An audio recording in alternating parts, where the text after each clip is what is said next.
Sibting ko yan. Hi guys. So guys, nandito kami ni Matoni sa veterinary. Your life. So dito ko sila dinadala. May different kape dito. Follow up, check up ni Matoni. Doon naman sa kapila, doon sila nililiguan. So mag-antay kami, alas 10 yung appointment namin. Follow up, check up niya lang. Pero dahil tapos na rin yung vaccine niya last year, so sincerely yan, dala ko na rin yung kay Matoni passport. Kasi kung ano yung advice ng doktor, kung pwede na ba siya bakunahan ulit ng panbago.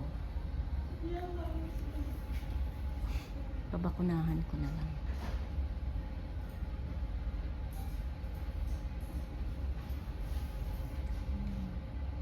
Dati dito ako bumibili, ngayon hindi na.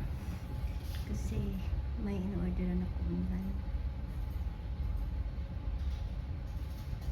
Yung new third namin na nabili ko dito, hindi nila pinakain.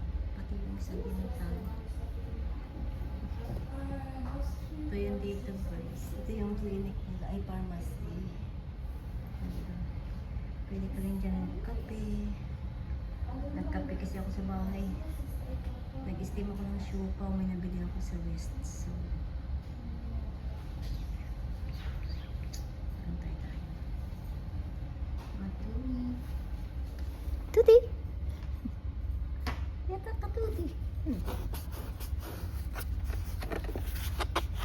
Napansin. Pachuchi yung mata niyo. Okay naman na yung mata niya. Titi. Hi, Doc. Good morning. Good. Yeah, because sometimes it's not easy to get taxi. Yeah. Matoni yesterday, he started sneezing again in the eye. Really, it looks like crazy. Only the eye. Yeah, eye and sneezing, but now look, his eyes also still okay. Really though. And then his dad telling me, okay, when you order tomorrow, I'm gonna talk to doctors. And then today, because yesterday he's having flight, I told him you have to go to sleep because Matoni now is okay again. I don't know, Matoni is making prank, really.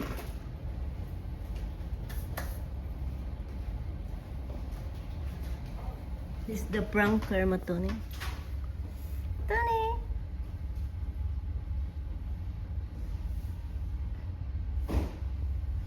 So, yan o. Pinaprank yata ako nito ni Matoni or nagpapalambing lang si Matoni.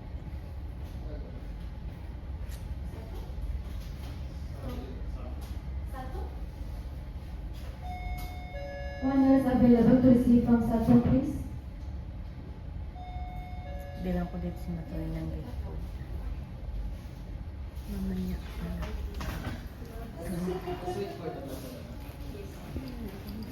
Binili ako dito dati na ano. Sensitive please.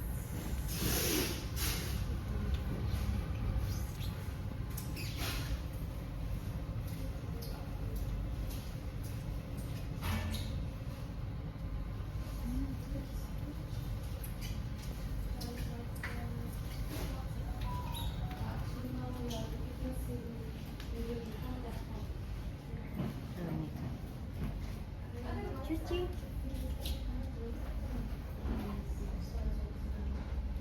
Pinakasakay kami agad sa taxi. Minsan di kasi sila nagpapasok.